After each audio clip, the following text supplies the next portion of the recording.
তোকে তো আমি এটাই এতদিন ধরে বোঝাতে চাইছিলাম। খুব ভালো করেছিস। ঠিক আছে, হ্যাঁ রাখছি। হ্যাঁ, আরে বাবু, যেদিন থেকে তোর দিদি শ্বশুর শাশুড়ির থেকে আলাদা থাকতে শুরু করেছে না, সেদিন থেকে তোর দিদি খুব খুশিতে আছে, আনন্দে আছে। না হলে ওরা দুজন তোর দিদির জীবনটাকে পুরো নষ্ট করে দিচ্ছিল। মা, ব্রেকফাস্ট রেডি হয়ে গেছে, চলুন খেয়ে নেবেন। 1 ঘন্টা আগে আমার স্নান হয়ে গেছে, এতক্ষণ লাগে ব্রেকফাস্ট বানাতে? তোমার মা বাবা তোমাকে কি শিখিয়েছে? পূজা, তাড়াতাড়ি ব্যাকপ্যাক করে নাও। তুমি বলছিলে না যে তোমার এই বাড়িতে থাকতে ইচ্ছা করে না? আজকেই আমরা শিফট করবো অন্য জায়গায়। অন্য জায়গায় থাকবি মানে? কিন্তু কেন? মা, পূজাও আমাকে সবসময় বলে যে ওর তোমাকে ভালো লাগে না, তুমি নাকি ওকে সারাদিন উল্টোপাল্টা কথা শোনাতে থাকো, সারাদিন চাকরের মতন খাটাতে থাকো। তা ওর খুশির জন্য এইটুখানি তো আমি করতেই পারি, তাই না বলো?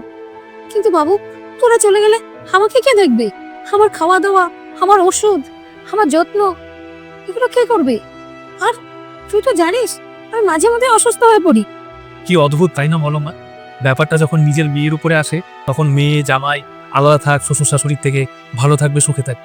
আর সেই ব্যাপারটাই, সেই একই ব্যাপার যদি নিজের ছেলের ওপরে আসে, তখন তারা আমাদের সাথেই থাক, নালে আমাকে কে দেখবে, আমাকে কে যত্ন করবে, তাই না? মা, একটা মানুষের যখন বয়স হয়ে যায়, সে যখন বৃদ্ধ হয়ে যায়, বাচ্চাদের মতন হয়ে যায়, সে বাচ্চাদের মতন আচরণ করতে থাকে, ছোট ছোট ব্যাপারে সে রেগে যায়, অতিষ্ঠ হয়ে যায়। কিন্তু তার মানে তো এই নয় যে তাদের বৃদ্ধ বয়সে একা ছেড়ে আমরা শুধু নিজেদের কথা ভাববো।